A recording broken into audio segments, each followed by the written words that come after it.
নমস্কার, সবাইকে স্বাগত জানাই। এখনকার অনুষ্ঠান এই মুহূর্তে সিটিভিএনের ডক্টর প্লাস। ডক্টর প্লাস মানে সুস্থতার কথা বলে ডক্টর প্লাস এবং ভালো থাকার কথা বলে। সুস্থ সুন্দর জীবনের সাথী হয়ে সবসময় আপনাদের পাশে রয়েছে ডক্টর প্লাস। ডক্টর প্লাসের এই অনুষ্ঠান অত্যন্ত মূল্যবান গুরুত্বপূর্ণ একটি অনুষ্ঠান, তাই অনুষ্ঠানের শুরুতে আপনাদের জন্য বলে রাখি, এখন যারা এই মুহূর্তে আমাদের টিভি স্ক্রিনের ওপার থেকে দেখছেন, একইভাবে পরেও দেখতে পাবেন ইউটিউবে। ছোট্ট একটা কাজ করতে হবে। কি করবেন? আপনার যে হ্যান্ডসেটটি রয়েছে সেখানে সার্চ অপশানে গিয়ে লিখে ফেলুন সিটিভিএন একেডি প্লাস। দেখতে পাবেন আমাদের চ্যানেলের লোগোটি রয়েছে, ঠিক তার পাশেই বেল আইকনে প্রেস করে চ্যানেলটিকে সাবস্ক্রাইব করতে ভুলবেন না। একবার চ্যানেলটিকে সাবস্ক্রাইব করে নিলে যে কোনো সময় এই অনুষ্ঠান দেখতে পাবেন, কারণ এই অনুষ্ঠান তথ্য সমৃদ্ধ অনুষ্ঠান। আমরা সুস্থতার কথা যখন বলি তখন নানা রকম সমস্যার কথা যখন উঠে আসে, পাশাপাশি একটা বিষয় অত্যন্ত গুরুত্বপূর্ণ বিষয়, সেটা কি না অস্টিও আর্থারাইটিস, নি অর্থাৎ হাঁটুর ব্যথায় নানা রকম সমস্যা। কিন্তু বিষয়টা কি ডিটেলে বলতে পারেন একজন এক্সপার্ট ফিজিশিয়ান। এই মুহূর্তে আমাদের স্টুডিওতে উপস্থিত রয়েছেন সরাসরি ডক্টর পিনাকি রয়, MS অর্থোপেডিক। প্রথমে অনেক স্বাগত আপনাকে। নমস্কার। বর্তমান সময়ে যদি বলি সংখ্যাটা অনেক বেশি যারা হাঁটুর ব্যথায় কষ্ট পাচ্ছেন। প্রথমেই আগে জানতে চাই যে এই যে অস্টিওআর্থারাইটিস নিই, এই বিষয়টা আসলে কি? অস্টিওআর্থ্রাইটিস অ্যাকচুয়ালি হাঁটুর ক্ষয় রোগ, আর কিছুই না। বয়সের সাথে সাথে আমাদের হাঁটুর যে কার্টিলেজ, সেটা যেমন একটা গাড়ির টায়ার বহুদিন চললে যেমন তার ক্ষয় হয়, তেমনিও আমাদের হাঁটুতে দুটো হাড়ের মাঝখানে কার্টিলেজ থাকে। তো সেই কার্টিলেজটা বহুদিন মানে বয়সের সাথে সাথে ওয়্যার অ্যান্ড টিয়ারের জন্য আস্তে আস্তে ক্ষয় হতে থাকে। এবং এটা কিছুটা হলেও ইররিপ্লেসেবল, মানে ক্ষয় হলে বয়সের সাথে সাথে সেটা খুব একটা ভালো রিজেনারেশন হয় না, যার জন্য একটা হাড়ে হাড়ে ঘষা খাওয়ার জন্য এবং সেই যে ক্রনিক ওয়্যার অ্যান্ড টিয়ার যেটা হচ্ছে সেটার জন্য একটা ইনফ্ল্যামেটারি প্রসেস অ্যারাউন্ড দ্য নি জয়েন্ট তৈরি হয়, যেটাকে আমরা বলি যে অস্টিওআর্থ্রাইটিস অফ দ্য নি। এখন একটা বিষয় যে কোনো মানুষের হতে পারে নর্মাল হাঁটুর ব্যথা হচ্ছে, হাঁটুর ব্যথা হতে পারে, কারোর দেখা যাচ্ছে অস্টিওআর্থারাইটিস, হয়তো ওটা আলাদা করে বোঝার কি কোনো উপায় আছে আদৌ? একদম। অস্টিওআর্থ্রাইটিস যেহেতু এটা ইজ এ ক্রনিক ডিজিজ এবং it is a degenerative disease, মানে এটা বহুদিন ধরে আস্তে আস্তে ক্ষয় হয়ে হচ্ছে। তো এটার কিছু কিছু স্পেসিফিক সিমটম আছে। যেরকম আমার অস্টিওআর্থ্রাইটিস হলে আমার হাঁটুতে ব্যথা হবে যখনই আমার চলাচলের সময়। আমি অ্যাট রেস্ট জেনারেলি পেন খুব একটা হয় না। আমি যখনই হাঁটুর ওপর চাপ দিয়ে কোনো কাজ করতে যাব, বা স্টেয়ার ক্লাইম্বিং, বা আমি যখন কোনো একটা র্যাম্পে বা কোনো একটা পাহাড়ে চড়তে যাব, বা সাইক্লিংয়ের সময় আমার হাঁটুর ওপর যখন চাপ পড়ছে তখন আমার একটা পেন হবে। কিন্তু অন্যান্য যেগুলো ইনফ্ল্যামেটরি কন্ডিশনস অফ দ্য নি জয়েন্ট আছে, যেরকম রিউমাটয়েড আর্থ্রাইটিসের কথাই যদি বলা যায়, সেগুলো কিন্তু ইনফ্ল্যামেটরি প্রসেস সেগুলো কিন্তু তার সিমটমস একদম আলাদা। মানে সেটা অ্যাট রেস্ট পেন হয়, মানে যখন আমার অ্যাট রেস্ট আমি বসে থাকবো বা আমি যখন রেস্ট নেব, রাতের বেলা শুয়ে থাকবো, তখন কিন্তু আমার পেন সিমটমস এগুলো আরও বেশি হবে। আস্তে আস্তে যত আমি চলাচল করব, হাঁটবো, তত কিন্তু আমার পেন কিন্তু আস্তে আস্তে কমতে থাকবে। তো মানে মানুষ এটা দেখেই বুঝবেন যে কিছু পেন রেস্টে বাড়ছে আর কিছু পেন হাঁটলে বাড়ছে। যেটা হাঁটলে বাড়ছে, হাড়গুলো যতবার ঘষা খাচ্ছে বাড়ছে, উপরে উঠতে যাচ্ছে, সেটা যখন বেড়ে যাচ্ছে পেনটা, সেটা বুঝতে হবে অস্টিওআর্থারাইটিস পেন, তাই তো? আপনারা যারা ওপারে রয়েছেন আপনাদের জন্য বলি, আমরা দীর্ঘ সময় ধরে এই আলোচনা নিয়ে থাকবো, তবে জানি বহু মানুষ এমন আছেন জুড়ে যাদের নানা রকম সমস্যা রয়েছে। তাদের কথা ভেবেই আপনাদেরকে বলা, সরাসরি কথা বলার নম্বর যাচ্ছে টিভি স্ক্রিনে, সেই নম্বরে ফোন করতেই পারেন। আপনাদের যা কিছু সমস্যা নিয়ে আমাদের অবশ্যই সরাসরি অনলাইনে কল করতে পারেন। আমাদের কিন্তু ফোন ইন প্রোগ্রাম, সুতরাং আপনার আনসারও পেয়ে যাবেন, পাবেন একটা গাইডলাইন। যে কেউ ফোন করতে পারেন শারীরিক সমস্যা নিয়ে, যে কোনো সমস্যা নিয়ে। এবার আসি যে বেসিক্যালি আমরা বলি যে কিছু লক্ষণ দেখলে বোঝা যায় যে সাধারণত এরকম সমস্যার দিকে যাচ্ছে। যে কোনো সমস্যা যদি প্রথমে চিনে নেওয়া যায়, মানুষ কিন্তু তাড়াতাড়ি ব্যবস্থা নিতে পারেন। তো এই ক্ষেত্রে সাধারণত কি লক্ষণগুলো দেখলে মানুষ ভাববেন যে না, একটু অ্যাওয়ার হওয়া উচিত, একটু তাড়াতাড়ি ডক্টরের কাছে যাওয়া উচিত? হ্যাঁ, প্রথম কথা হচ্ছে যে অস্টিওআর্থ্রাইটিসে প্রথমেই যারা মেন প্রবলেম যেটা বলে যে আমার ক্লিনিক্সে বেশিরভাগ পেশেন্ট এসেই যেটা বলে যে আমার নিচে বসা থেকে উঠতে পেন হচ্ছে হাঁটুতে। আচ্ছা। হয়তো আমি স্কোয়াটিং বা সিটিং ক্রস লেগ থেকে বসতে যখন আমি উঠে দাঁড়াচ্ছি তখনই আমার হাঁটুতে যন্ত্রণা হচ্ছে, অথবা সিঁড়ি দিয়ে উঠতে গেলে আমার হাঁটুতে ব্যথা হচ্ছে। তো দিজ আর অ্যালার্মিং সিমটমস। তো তখনই একটা সতর্ক হওয়া উচিত যে আমার অস্টিওআর্থ্রাইটিস হয়তো প্রসেসটা স্টেজ 1 বা স্টেজ 2 হিসাবে স্টার্ট হয়ে গেছে। তো তখনই যদি একটা অ্যাটলিস্ট একটা এক্সরে করে দেখা এবং একজন ক্লিনিশিয়ানের পরামর্শ নেওয়া হয়, তাহলে কিন্তু জিনিসটা অনেকটাই প্রোগ্রেস করা থেকে আমরা হল্ট করতে পারি। আপনি বললেন যে বয়স বাড়ার সাথে সাথে যারা বয়স্ক লোক আছেন তাদের মধ্যে সমস্যাটা দেখা যায় মূলত, কিন্তু এখন বর্তমান সময়ে দাঁড়িয়ে কিন্তু বিভিন্ন বয়সের মানুষের মধ্যে হাঁটুর ব্যথা রয়েছে। একদম। এবং সেক্ষেত্রে উপায়টা কি আলাদা করে বোঝার, যেটা আপনি একটু আগে বলছিলেন সেটাই, না আরও আলাদা করে উপায় আছে যে অস্টিওআর্থ্রাইটিস অল্প বয়সেও হতে পারে? হ্যাঁ, অস্টিওআর্থ্রাইটিস এবার এই জিনিসগুলো কিছুটা হলেও একটা জেনেটিক প্রিডিসপোজিশন অবশ্যই আছে। আচ্ছা। যে কারণ আমি তো এখন একটা সরকারি হসপিটালে কাজ করি, তো I am dealing with regularly many patients. তো ইভেন আমরা রিসেন্টলি একজন অলমোস্ট 35 to 36 ইয়ার্স ফিমেলের পেশেন্টও টোটাল নি রিপ্লেসমেন্ট করতে হয়েছে। আচ্ছা, এত কম বয়সে? এত কম বয়সে। এটা কেন? কারণ তার মানে সিভিয়ার ডিগ্রিজ অফ অস্টিওআর্থ্রাইটিস হয়েছে। মানে আমরা প্রথমে ভেবেছিলাম কারণ আমরা যখন আমরা দেখি যে নি পেন নিয়ে আসছে, অস্টিওআর্থ্রাইটিস আমরা সাসপেক্ট করছি, তখন আমরা প্রথমে চেষ্টা করি যে আগে নিটাকে আমরা কিভাবে সেভ করতে পারি।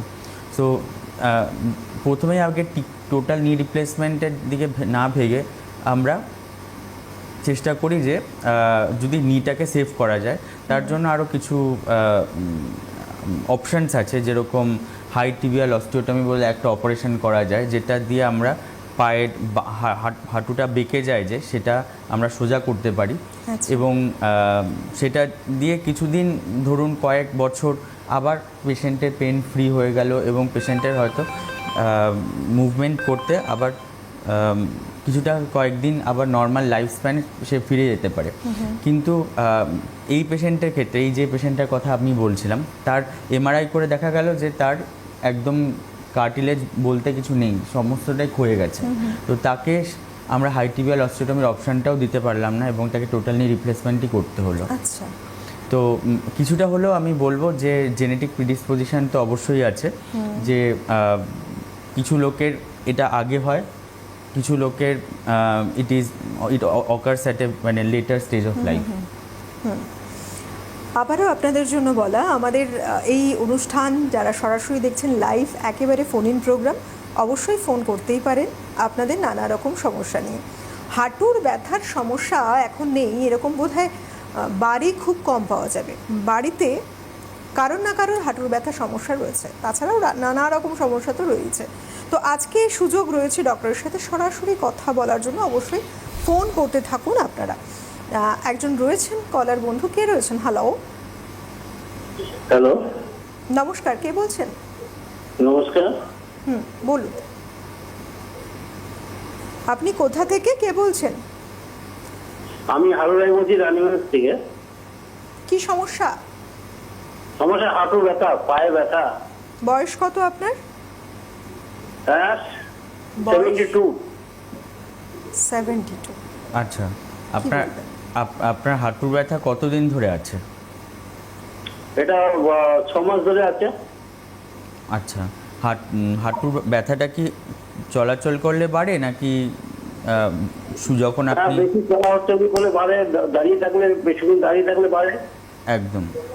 তো this is a classical case, যে মানে একটা 72 বছরের লোক, তার আমরা মানে বলতেই পারি যে এবং সে টিপিক্যাল এক্সাম্পল দিচ্ছে যে তার মুভমেন্টে পেন হচ্ছে, অন রেস্টে তার পেন কমে যাচ্ছে। তো আমরা এক্স্যাক্টলি আমি তাকে বলবো যে হ্যাঁ, এটা classical case of osteoarthritis of নি।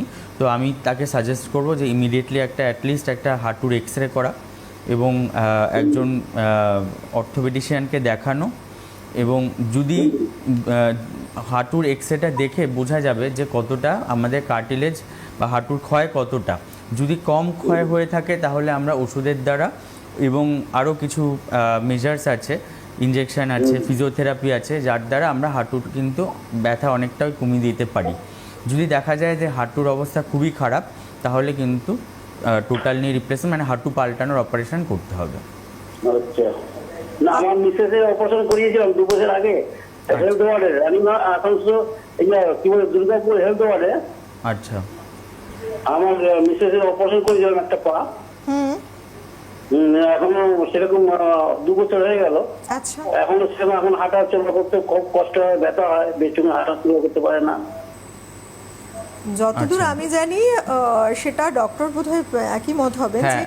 সবসময় সাকসেস নাও আসতে পারে, কমপ্লিটলি কিওর নাও হতে পারে। আপনার কি দুটো হাঁটুই অপারেশন হয়েছে নাকি একটা?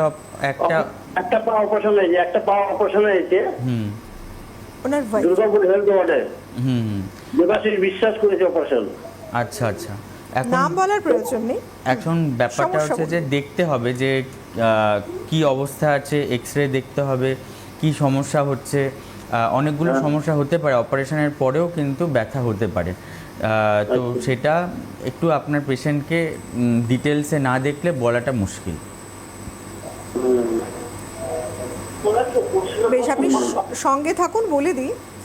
দেখুন টিভি স্ক্রিনে একটি হেল্পলাইন নাম্বার যাচ্ছে, সেই নাম্বারে ফোন করে যোগাযোগ করতে পারেন। দেখুন আমরা সবসময় একটা ভালো জায়গায় দেখাতে চাই, তার কারণ আমরা চাই একজন এক্সপার্ট ফিজিশিয়ান যদি আমাদেরকে দেখে, মানে আমাদের যে সমস্যা সেটাকে যদি দেখে, আমরা ভরসা পাই যে আমাদের নিশ্চয়ই সমস্যাটা সেরে যাবে। কোনো সমস্যা একবারে চলে যায়নি তার মানে এটা নয় যে সমস্যাটা যাবেই না, একবার দেখিয়ে নিন।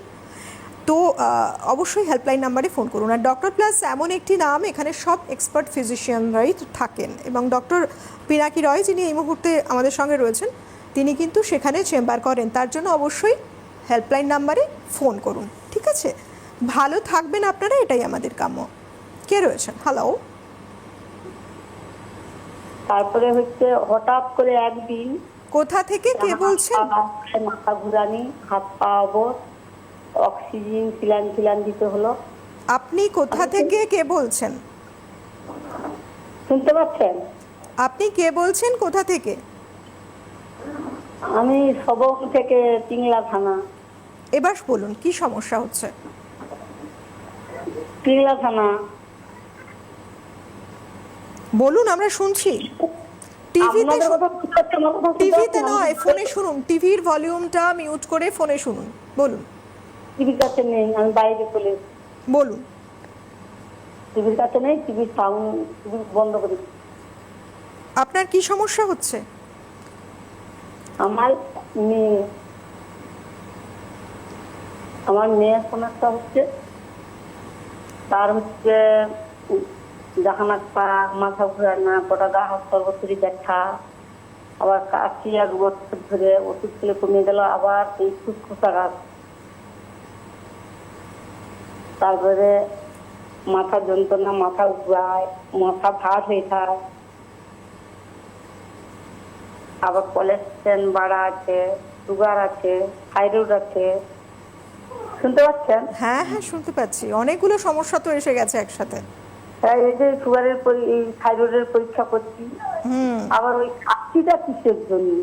কাশি অ্যালার্জির পরীক্ষা করা হয়েছিল, কিন্তু অ্যালার্জি কাশিটা কিসের জন্য? ওষুধ খেয়েও কাশিটা কমতে চাচ্ছি, অনেকদিন ধরে কাশিটা শুকলা কাশি। অনেক দিন থেকে কাশি হচ্ছে, এই তো? বেশ, আপনি শুনতে থাকুন। আর কিছু জানার আছে ডক্টর? ওনার অ্যাকচুয়ালি মাল্টিপল প্রবলেম আছে। তো ডায়াবেটিস আছে, তার সাথে উনি বোধহয় মাথা যন্ত্রণা করে, মাইগ্রেন বা এই ধরনের সমস্যা কিছু আছে।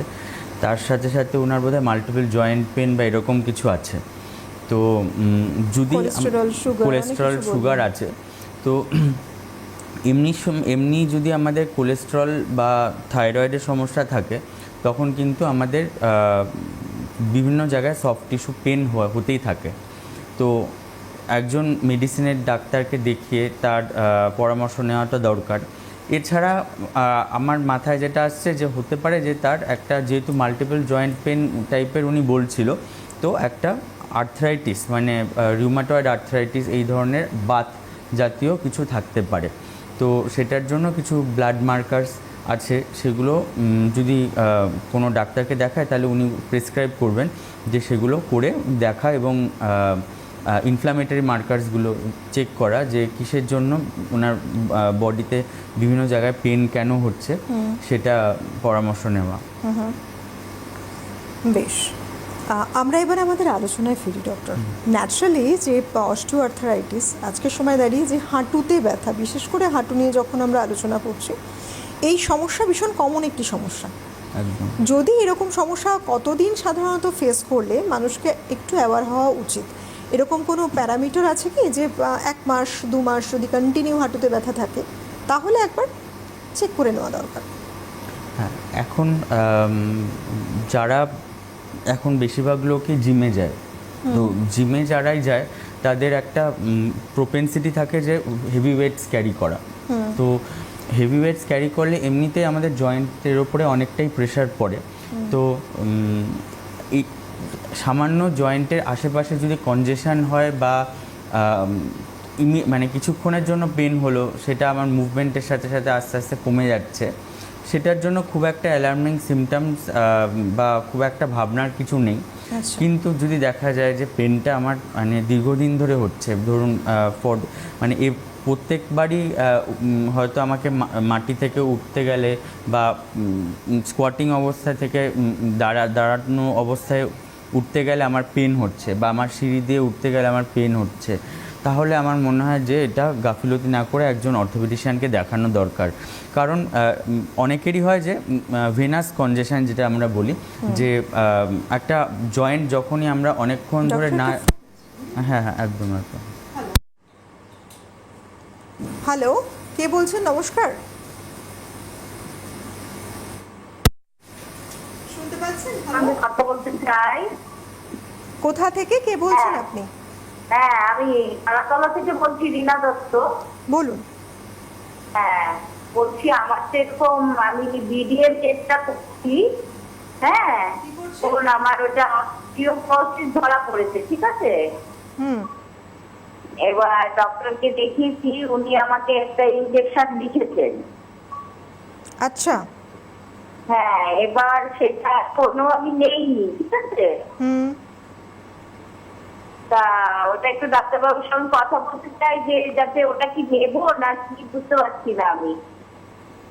বেশ, কথা বলুন ডক্টর, শুনছেন? অস্টিওপোরোসিস। হ্যাঁ হ্যাঁ হ্যাঁ, উনি একটা আমার মোস্ট প্রবাবলি উনি বোন মিনারেল ডেনসিটি একটা টেস্ট করেছেন, যেটাতে ওনার মানে অস্টিওপোরোসিস ধরা পড়েছে, এবং আমার মনে হয় ওনাকে জলিন্ড্রনিক অ্যাসিড জাতীয় কোনো বিসফসফোনেট ওনার যে ক্লিনিক ডক্টর প্রেসক্রাইব করেছেন। উনি এটা হচ্ছে জলিন্ড্রনিক অ্যাসিডটার সুবিধাটা হচ্ছে যে বছরে একবার নিলেই হয়। একটা স্যালাইনের বোতলের মধ্যে ইনজেকশানটা পুশ করে দিয়ে ওটা আমরা থ্রু ইন্টারভেনাস রুট আমরা দিয়ে থাকি, কিন্তু নেওয়া যায়। আমার মনে হয় এটা নেওয়া উচিত, যদি ওনার বোন মিনারেল ডেনসিটি সত্যিই কম থাকে অবশ্যই নেওয়া উচিত। ওনার ডক্টর যখন প্রেসক্রাইব করেছে উনি এটা এটা নিতে পারেন আপনি, সেরকম কোনো অসুবিধা নেই। আর কিছু জানতে চান আপনি? না, আমাকে দুটো নিতে বলেছে। না, বলেছে বছরে দুটো নিতে হবে, 6 মাস অন্তর নিতে বলেছে। আচ্ছা আচ্ছা। হ্যাঁ, আমি ওইটা বলছি যে 6 মাস অন্তর নিতে বলেছে আমাকে দুটো। আচ্ছা, সেটা ডেনোসুম্যাব ইনজেকশনও হতে পারে। তো সেটা কি কোন ইনজেকশনটা আমি ঠিক বুঝতে পারছি না। ডেনোসুম্যাব ইনজেকশনও হয়, বা জলিন্ড্রনিক অ্যাসিডটা বছরে একবার নিলেই হয়, ডেনোসুম্যাবটা বছরে 2 বার নেয়। তো দুটোই নেওয়া যায়, অসুবিধা নেই, নিলে ক্ষতি সেরকম নেই। বেশ, আপনি সঙ্গে থাকুন। দেখুন, আপনাদের জন্য বলি যারা ওপারে রয়েছেন, একজন ডক্টর যখন কোনো একটা প্রেডিকশন করেন তার আগে অনেক কিছু দেখার প্রয়োজন থাকে, বিভিন্ন রিপোর্টসের ব্যাপার থাকে, আপনার কাছ থেকে কিছু কেস হিস্ট্রি নেওয়ার ব্যাপার থাকে। সেগুলো না হলে পুরো ক্লিয়ার একটা পিকচার যতক্ষণ না হয় তার পক্ষে একটু হলেও সমস্যা হয়। তাই জন্যই আপনাদেরকে এসে চেম্বার অ্যাটেন্ড করা উচিত। আর চেম্বারে কিভাবে আসবেন? দেখুন বিরাটি ভীষণ পপুলার একটি জায়গা দমদম এয়ারপোর্টের কাছে। আপনারা যদি ট্রেনে আসেন বিরাটি স্টেশনে আসতে হবে, সেখান থেকে বিরাটি মিনি বাস স্ট্যান্ড, একটাই মিনি বাস স্ট্যান্ড আছে বিরাটিতে, তার অপোজিটেই কিন্তু রয়েছে ডক্টর প্লাস। সেখানে ডক্টর পিনাকি রায় এই মুহূর্তে যাকে দেখতে পাচ্ছেন, যার কথা আপনারা শুনছেন, তিনি চেম্বার করছেন। কবে আসেন সেখানে, কবে থাকেন, হেল্পলাইন নাম্বারে ফোন করে ডিটেলে জেনে নিন। আর কাগজপত্র যা কিছু রয়েছে, যা কিছু পরীক্ষা করিয়েছেন, ইচ অ্যান্ড এভরিথিং, কোথায় কি দেখিয়েছেন, সমস্ত যা কিছু রয়েছে আপনার কাছে সব কিছু নিয়ে চলে আসুন চেম্বারে, একবার দেখিয়ে যান অবশ্যই, তাহলে আপনার প্রপার ট্রিটমেন্ট সম্ভব। কেমন? আরেকজন রয়েছেন, কে রয়েছেন? হ্যালো, হ্যালো, আমার পায়ের তলা বুকো হয়েছে, সত্যি থেকে বলছি। কোথা থেকে কে বলছেন, নাম কি, কোথা থেকে? আমি সত্যি থেকে বলছি, গীতা সাহা। বলুন এবার কি সমস্যা হচ্ছে আপনার?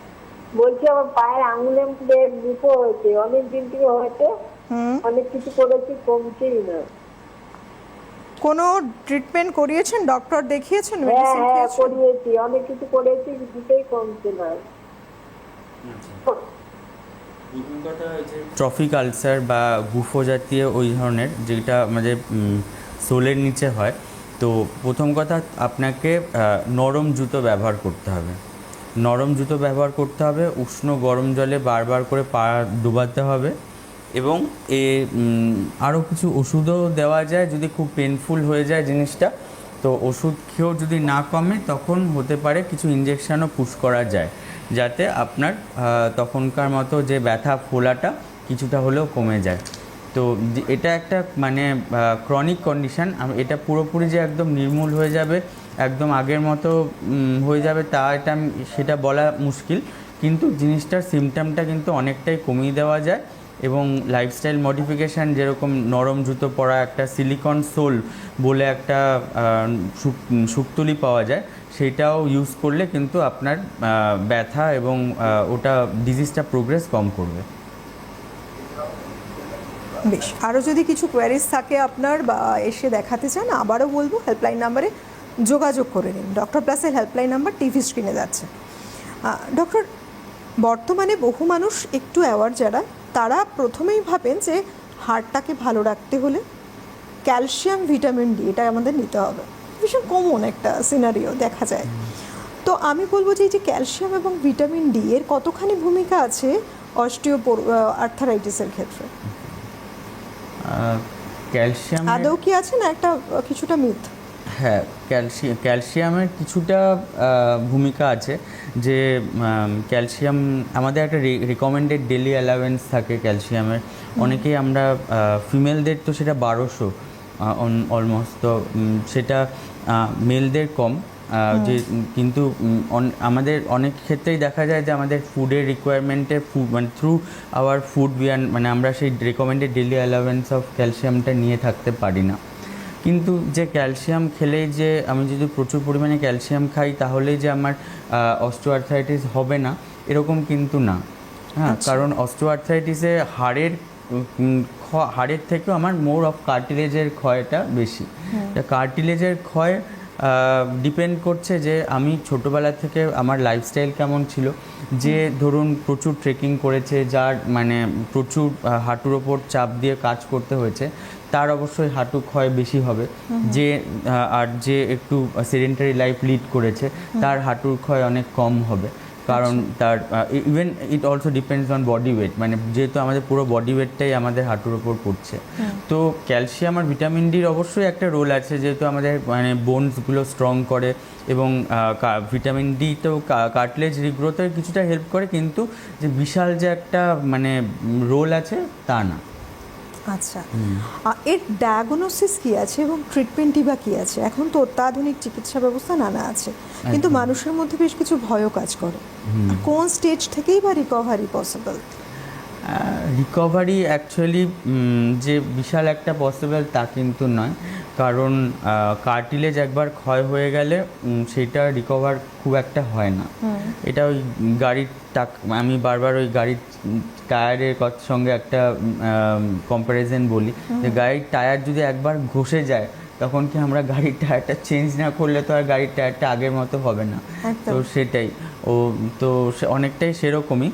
তো কিন্তু ব্যাপারটা হচ্ছে যে প্রথম ইনভেস্টিগেশন বলতে যে প্রথমেই যেটা আমরা একটা বেসিক ইনভেস্টিগেশন যেটা সব জায়গায় অ্যাভেলেবেল সেটা একটা এক্সরেটা সব জায়গায় খুব ইজিলি অ্যাভেলেবেল এবং খুব চিপ রেটে একটা এক্সরে তো করাই যায়। তো এক্সরেতে কিন্তু আমরা মানে জয়েন্ট স্পেস যে রিডিউসড হয়ে যাচ্ছে, মোস্টলি আমরা দেখি যে মিডিয়াল জয়েন্ট স্পেস রিডাকশন, তো সেটা কিন্তু খুব ইজিলি আগেই আমরা এক্সরেতে ধরা পড়ে যায়। আচ্ছা। এবং তারপরের দিকে গেলেও আরও অত্যাধুনিক ইনভেস্টিগেশন যেরকম এমআরআই করা যায়, এমআরআই করেও আমরা কার্টিলেজ কতটা ক্ষয় হয়েছে সেটা দেখা যায়।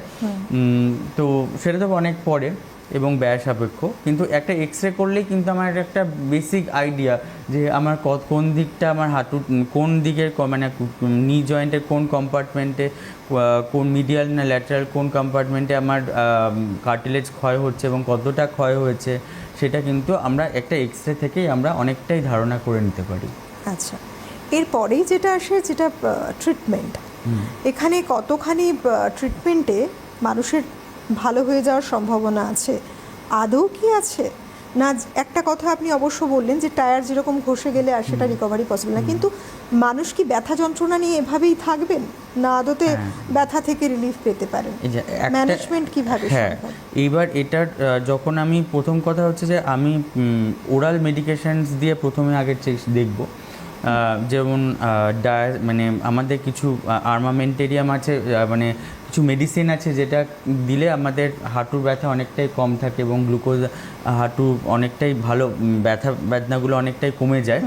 কিন্তু তারপরেও যদি দেখেছি যে আমাদের হাঁটুর ব্যথা মেডিকেশনেও কমছে না, তখন আমাদের কিছু ইনজেক্টেবল আছে, ইনজেকশন দিয়েও দেখা যায় এবং আমরা কিছু হাইলুরোনিক অ্যাসিডও আমরা হাঁটুর মধ্যে ইনজেক্ট করতে পারি, যার জন্য পেনটা অনেকটা কম থাকে।